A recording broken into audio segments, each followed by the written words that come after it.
अस्सलाम वालेकुम स्टूडेंट्स। बच्चों जो अपना हैंड वॉश करते हैं विद अ सोप, तो बेसिकली सोप के अंदर एक ऐसा केमिकल है जो हमारी स्किन को जलाने का काम कर सकता है, बट स्टिल सोप बनता है तो हम यूज़ कर लेते हैं। और जो पेपर है जिसे हम बहुत ज़्यादा इस्तेमाल करते हैं, उसकी मैन्युफैक्चरिंग में भी यही केमिकल इस्तेमाल होता है। डिटर्जेंट्स जो इस्तेमाल किए जाते हैं कपड़ों को धोने के लिए, उसमें भी यही केमिकल है। टेक्सटाइल में भी यही केमिकल इस्तेमाल होता है। सो आज की वीडियो इसी केमिकल की मैन्युफैक्चरिंग के बारे में है, प्रॉपर्टीज़ के बारे में है और यूजेस के बारे में है, जिस केमिकल को हम कहते हैं कास्टिक सोडा या सोडियम हाइड्रोक्साइड NaOH।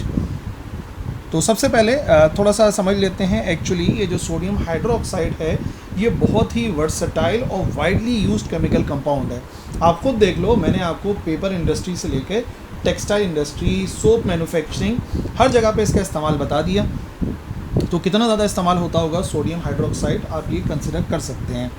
इसी के साथ साथ दिखने में कुछ इस किस्म का होता है और अवेलेबल भी होता है, लेकिन होता बड़ा ख़तरनाक है ये। इसको कास्टिक सोडा क्यों कहते हैं? क्योंकि इसके पास एक एबिलिटी है, ये जो है वो स्किन को जलाने का, टिश्यूज़ को डैमेज करने का काम कर सकता है। इस वजह से इसको कास्टिक सोडा कहा जाता है। तो थोड़ा सा आप ये कह लें कि हमारे लिए ख़तरनाक केमिकल है अगर वैसे देखा जाए सिंपल टर्म्स में। लेकिन जाहिर सी बात है, जब इसको हम रिएक्ट कराते हैं मुख्तलिफ़ चीज़ों से, तो बड़े काम का निकलता है ये सोडियम हाइड्रोक्साइड। अच्छा, अब पहली बात, सोडियम हाइड्रोक्साइड जो है वो मैन्युफैक्चर होता है एक इलेक्ट्रोलाइटिक प्रोसेस से। ठीक है, एक प्रोसेस है जिसके अंदर हम इलेक्ट्रिसिटी का इस्तेमाल करते हैं और एक स्पेशली डिज़ाइन सेल के अंदर ये किया जाता है जिसे कास्टनर केल्नर सेल कहा जाता है। सो सबसे पहले आज के लेक्चर में, और जो मेन काम है ना, वो मैन्युफैक्चरिंग समझना है सोडियम हाइड्रोक्साइड की विद कास्टनर केल्नर सेल। इस सेल की खास बात यह है कि ये कंसिस्ट करता है एक अपर रेक्टेंगुलर वेसल में। ठीक है, अब मैं अलग अलग पार्ट्स को समझाने लगा हूँ आपको। सबसे पहले ये जो कास्टनर केल्नर सेल होता है, इसका जो अपर पार्ट होता है एक रेक्टेंगुलर वेसल होता है और एक लोअर पाइप लाइक पोर्शन भी होता है। ठीक है, पाइप लाइक पोर्शन होगा, अभी मैं आपको दिखा भी दूंगा। अपर पार्ट के अंदर टाइटेनियम के ब्लॉक्स होते हैं जिनको डिबोया जाता है, सबमर्ज किया जाता है aqueous solution of sodium chloride में, यानी कि ब्राइन के अंदर, यानी कि नमक के पानी के अंदर जो है उनको सबमर्ज किया जाता है और वो एक्ट करता है एज एनोड, जैसा कि फिगर में अभी आप देखेंगे। ये आ गया वो रेक्टेंगुलर सेल जिसकी हम बात कर रहे थे। ठीक है, इसी रेक्टेंगुलर सेल में हमने क्या किया हुआ होता है, हमने डिप किया हुआ होता है टाइटेनियम की एनोड्स।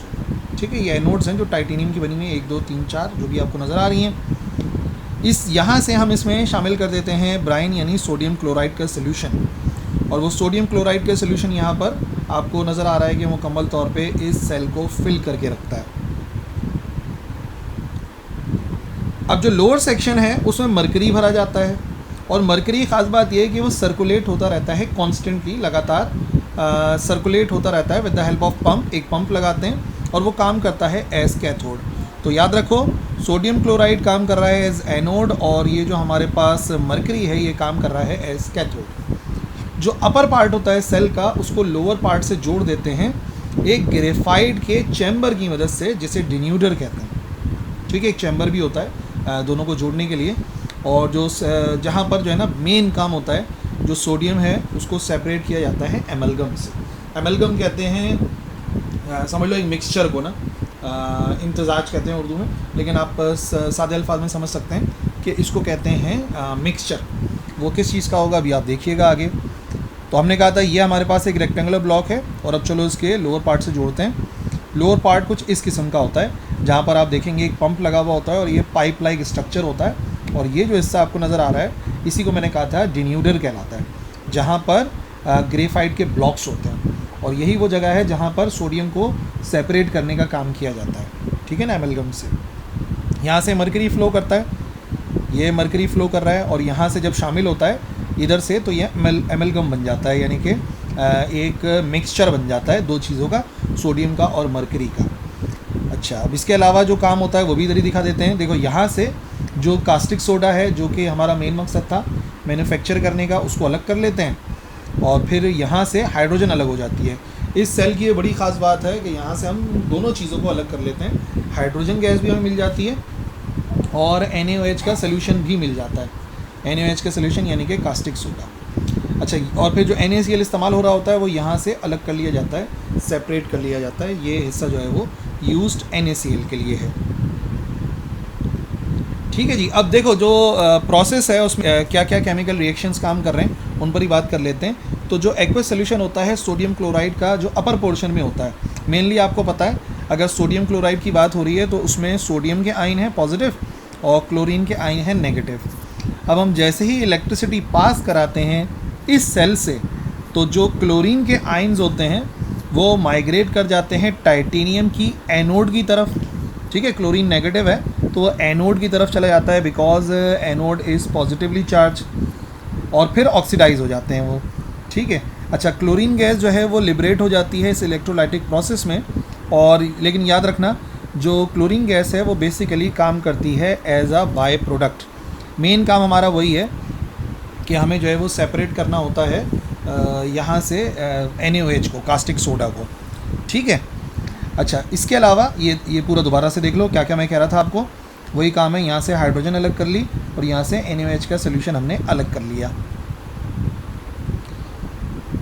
ठीक है। अब ज़रा रिएक्शन क्या होगा वो रिएक्शन बता देते हैं कि मैंने क्या कहा। मैंने कहा कि जो क्लोरीन का आयन है, ठीक है, ये अलग हो जाता है और बन जाती है क्लोरीन गैस, जो कि बाय प्रोडक्ट के तौर पे अलग होती है, और इलेक्ट्रॉन जो है वो सेपरेट हो जाते हैं। और इसको बैलेंस कर लो तो 2 है तो ये भी 2 हो जाएगा।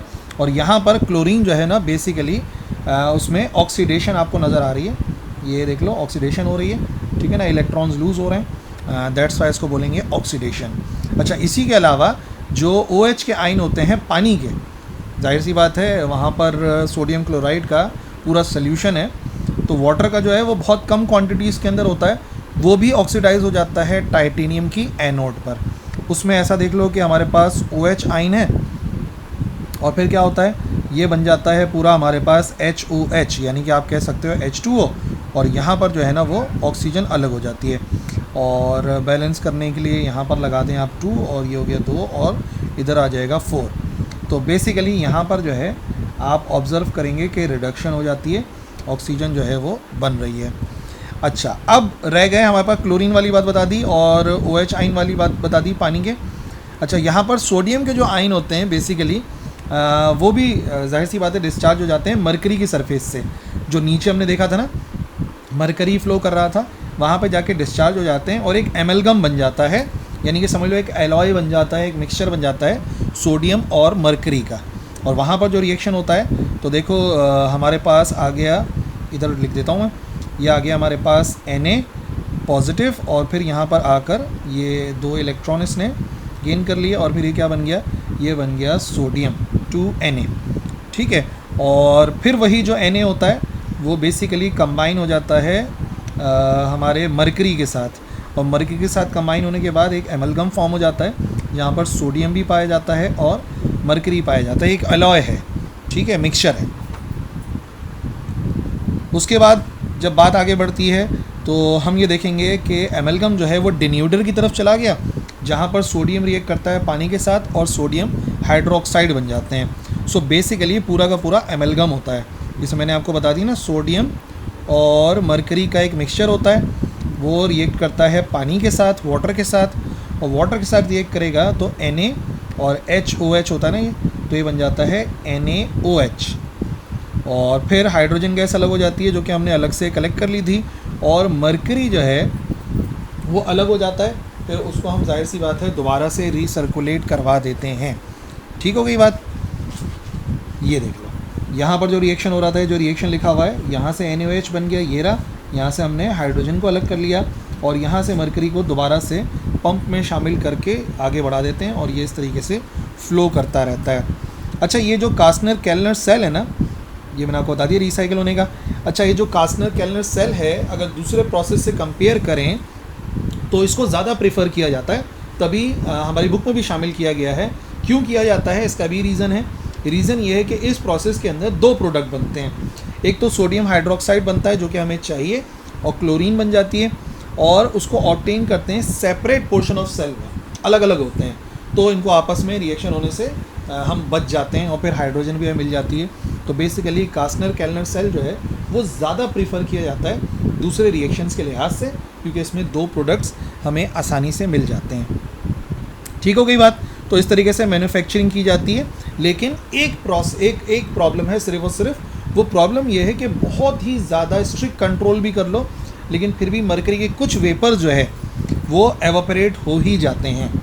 ठीक है, वेपर्स रिलीज़ हो जाते हैं। और ये जो मरकरी होता है बेसिकली वो सी वाटर को कंटेमिनेट करता है, जहरीला बनाता है। और इसकी वजह से क्या होता है कि जो मरीन एनिमल्स होते हैं और जो प्लांट्स होते हैं बेसिकली वो पल्यूटेड हो जाते हैं, आलूगी का शिकार होते हैं। और फिर ये पूरा चेन चलता रहता है, फूड चेन। जाहिर सी बात है अगर वो मरकरी का शिकार हो रहे हैं तो उसे खाने वाले भी मरकरी का शिकार हो जाते हैं। तो बेसिकली फ़ायदा है तो नुकसान भी है, बट क्योंकि फ़ायदा ज़्यादा है इस वजह से इस प्रोसेस को मैन्युफैक्चरिंग ऑफ NaOH के लिए इस्तेमाल किया जाता है विद स्ट्रिक्ट कंट्रोल। ठीक है, अब बेसिकली जब कास्टिक सोडा आप देखेंगे कभी तो आपको कुछ फिज़िकल प्रॉपर्टीज़ उसके अंदर नज़र आएंगी जिससे आप कास्टिक सोडा को आइडेंटिफाई कर सकते हैं फिज़िकली। पहली बात यह है कि ये सॉलिड होता है रूम टेम्परेचर पर। मैंने आपको लेक्चर के शुरू में भी दिखाया था, ये वाइट कलर का पीसेस होते हैं, सॉलिड होता है और वाइट पैलेट्स के तौर पे नज़र आते हैं, फ्लेक्स होते हैं, ग्रैनुलर्स होते हैं, छोटे छोटे दाने भी हो सकते हैं या फ्लेक्स की सूरत में भी हो सकता है। अच्छा है ये ओडोरलेस, यानी कि कहीं पर अगर सोडियम हाइड्रोक्साइड रखा होगा और आप उसको सूंघेंगे तो आपको कोई भी ओडोर महसूस नहीं होगी, कोई स्मेल नहीं आएगी। अच्छा, मेल्टिंग पॉइंट जो है अप्रॉक्सीमेटली 318 है। ठीक है, और इस टेम्परेचर पर हम इसको मेल्ट कर सकते हैं, लिक्विड बना सकते हैं। लेकिन जाहिर सी बात है बहुत ज़्यादा टेम्परेचर है, तकरीबन समझ लो वो टेम्परेचर जिससे पानी बॉयल होता है ये उससे 3 गुना ज़्यादा है। सॉलिबिलिटी की बात की जाए तो बड़ी आसानी के साथ पानी के अंदर जो है ये डिज़ोल्व हो जाता है, तभी इसको अच्छा खासा इस्तेमाल किया जाता है मतलब डिज़ोल्व फॉर्म के अंदर, एक्वस सोल्यूशन के अंदर। अच्छा, फिर एक और प्रॉपर्टी है डेंसिटी की, तो भाई कंसंट्रेशन पर डिपेंड करता है और टेम्परेचर पर डिपेंड करता है। अगर मान लो 50% कंसंट्रेशन है तो डेंसिटी होती है 1.52 ग्राम सेंटीमीटर क्यूब। याद कर सकते हैं आप इस वैल्यू को। और आखिरी प्रॉपर्टी जो सबसे अहम है फिज़िकल प्रॉपर्टी वो ये है कि बहुत ज़्यादा कोरोसिव है, ये बर्न्स प्रोड्यूस कर सकता है, हमारी स्किन में इरिटेशन होती है, आइज़ में इरिटेशन होती है और सांस लेने में तकलीफ़ होती है, यानी कि है ये अच्छा खासा कोरोसिव। तो मैंने बोल तो दिया था अगर आप इसे सूंघेंगे, लेकिन बहरहाल ये होता अच्छा खासा कोरोसिव है, तो प्रिकॉशंस लेना बहुत ज़रूरी होते हैं। ठीक है, अच्छा फिज़िकली समझ में आ गया फिज़िकल प्रॉपर्टीज़ क्या क्या हैं। अब अगर कहीं पर कास्टिक सोडा है और आप उसको केमिकली एनालाइज़ करेंगे तो केमिकल एनालिसिस भी आप देख सकते हैं। सबसे पहली बात, अगर ये रिएक्ट करता है किसके साथ, अगर ये रिएक्ट करता है एसिड के साथ, ठीक है, तो क्योंकि ये स्ट्रॉन्ग बेस है तो ये सारे एसिड्स के साथ रिएक्ट करता है और बनाएगा क्या, सोडियम क्लोराइड बनाएगा। ठीक है, यानी कि NaCl बनाएगा और वाटर बनाएगा। जैसे मिसाल के तौर पे 2 रिएक्शन मैं आपको दिखा देता हूँ। पहला रिएक्शन अगर हम करा दें NaOH का HCl के साथ, ठीक है, HCl के साथ रिएक्ट कराएंगे तो फिर ये आ गया Na और ये आ गया Cl, सबसे ज़्यादा कॉमन जो स्टूडेंट्स को याद रहता है रिएक्शन। और फिर जाहिर सी बात है ये आ गया H, ये आ गया OH, तो ये हो जाएगा HOH यानी कि H2O। बट सिर्फ HCl के साथ नहीं, अगर इसी सोडियम हाइड्रोक्साइड का रिएक्शन कराते हैं सल्फ्यूरिक एसिड के साथ H2SO4 के साथ, तो नतीजे में फिर ये आ गया Na और ये आ गया SO4, तो ये हो जाता है Na2SO4। ठीक है, और फिर दूसरी तरफ बन जाता है पानी, जिसको आप बैलेंस कर लो तो ये हो जाएगा 2 और इधर भी आ जाएगा 2 NaOH। तो भाई सारे के सारे एसिड्स के साथ रिएक्ट करेगा और कोई ना कोई सॉल्ट बनाएगा और वाटर।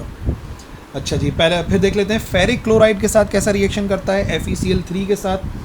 तो अगर फेरिक क्लोराइड के साथ ये रिएक्शन करता है तो ब्राउन कलर की प्रेसिपिटेशन बनती है और वो प्रेसिपिटेशन होती है PPT होती है फेरिक हाइड्रोक्साइड की। इस तरीके से समझो कि ये आ गया हमारे पास NaOH और इसको हम रिएक्ट करवा रहे हैं फेरिक क्लोराइड के साथ। फेरिक क्लोराइड आ गया हमारे पास FeCl3। तो इस रिएक्शन के नतीजे में आप देखेंगे हमारे पास बनता है फेरिक हाइड्रोक्साइड, ये आ गया OH, ये आ गया Fe, तो बन जाता है हमारे पास Fe और OH3 और बाकी क्या सॉल्ट बनेगा Na और ये आ गया Cl, तो तो ये हो जाएगा NaCl। ठीक है भाई, तो यहाँ पर फेरिक हाइड्रोक्साइड बन जाता है, NaCl बन जाता है। तीसरा अगर रिएक्शन देखते हैं एल्यूमिनियम और जिंक के साथ, तो एल्यूमिनियम और जिंक के साथ कैसा रिएक्ट करता है, तो याद रखना कास्टिक सोडा जब रिएक्ट करेगा एल्यूमिनियम और जिंक के साथ तो एल्यूमिनेट बनाएगा या जिंकेट सॉल्ट्स बनाएगा। अभी देख लेते हैं कैसे। मिसाल के तौर पर NaOH से शुरू करते हैं, तो ये आ गया हमारे पास NaOH और फिर हम रिएक्शन करा देते हैं एल्यूमिनियम के साथ, ये आ गया एल्यूमिनियम वाटर, तो नतीजे में हमारे पास बन जाएगा एल्यूमिनेट बनता है हमारे पास सोडियम एल्यूमिनेट। ठीक है, और इसी के साथ साथ बन जाती है हाइड्रोजन गैस जो कि रिलीज़ होती है, और इसको भी बैलेंस करके रख लो। तो ये आ गया 2NaAlO2 और ये आ जाएगा 2H2O और 2Al और इसी तरीके से 2NOH। और अगर जिंक के साथ रिएक्शन कराते हैं तो ये आ गया हमारे पास NaOH और इसका रिएक्शन हम करा देते हैं जिंक के साथ, तो फिर वही बात है जिंकेट के सॉल्ट बनेंगे। तो ये आ गया हमारे पास सोडियम Na2 और ये आ गया zinc O2 plus hydrogen gas इसमें भी रिलीज़ होती है। तो आपने पैटर्न याद रखना है कि बन क्या क्या रहा है और फिर इजीली बात को समझ जाओगे कि हाइड्रोजन बाय प्रोडक्ट बन रहा है या वाटर बन रहा है। ठीक हो गई बात। अच्छा, इसको बैलेंस कर लेते हैं, ये भी बैलेंस हो गया। तीसरी एक केमिकल प्रॉपर्टी है, वो भी बड़ी इंपॉर्टेंट है, बहुत अहम है, कि अगर हम इसका रिएक्शन करा देते हैं क्लोरीन के साथ। अभी हमने बताया रिएक्शन के अंदर कि भाई हम इसको क्यों प्रेफर करते हैं कास्टनर केल्नर को, क्योंकि क्लोरीन अलग से मिल जाती है, ये अलग हो जाता है, और क्योंकि वजह ये है कि आपस में ये रिएक्ट तो करते ही हैं। अच्छा, जो रिएक्शन होता है हॉट एक्वस सोडियम हाइड्रोक्साइड का क्लोरीन के साथ, उसके अंदर सोडियम क्लोराइड बनता है, ठीक है, NaCl बनता है और सोडियम क्लोरेट भी बनता है, दोनों चीज़ें बनती हैं। तो अगर रिएक्शन बताऊं तो ये आ गया हमारे पास NaOH और इसका रिएक्शन हमने करा दिया क्लोरीन के साथ, ठीक है, क्लोरीन के साथ रिएक्ट करा दिया और सोडियम हाइड्रोक्साइड भी यहाँ पर हो जाएगा 6। तो नतीजे में क्या होगा, सबसे पहले बनेगा सोडियम क्लोरेट, ये आ गया हमारे पास NaClO3 और फिर बन जाता है हमारे पास सोडियम क्लोराइड यानी कि NaCl और फिर आखिर में वाटर भी फॉर्म हो जाता है, H2O आ गया। ठीक हो गई बात। तो अगर मैं इसको समराइज़ कर दूं तो देखो बच्चों, जब एसिड के साथ रिएक्ट करता है तो कोई सॉल्ट बनता है सोडियम का और पानी बनता है। जब फेरिक क्लोराइड के साथ रिएक्शन करता है तो फेरिक हाइड्रोक्साइड बनता है और NaCl बन जाएगा। इसी के साथ साथ जब एल्यूमिनियम के साथ रिएक्ट करेगा तो एल्यूमिनेट बनेगा और जिंक के साथ रिएक्ट करेगा तो जिंकेट बनेगा, और जब क्लोरीन के साथ रिएक्ट करता है तो सोडियम क्लोराइड भी बनता है, और मेन बात जो याद रखनी है आपने, सोडियम क्लोरेट फॉर्म होता है। ठीक हो गई बात। अच्छा जी, फिज़िकल प्रॉपर्टीज़ पढ़ ली, कैसे मैन्युफैक्चर होता है, फिज़िकल प्रॉपर्टीज़ क्या हैं, केमिकल प्रॉपर्टीज़ क्या हैं, और अब आखिर में आ जाओ इसको हम यूज़ किस किस तौर पे करते हैं। जहाँ से हमारा लेक्चर शुरू हुआ था वहीं पर ही एंड करेंगे। सबसे पहली बात, ये की इंग्रेडिएंट है डिटर्जेंट और सोप बनाने में, जहाँ जैसे कि मैंने आपको बताया इंग्रेडिएंट है ये।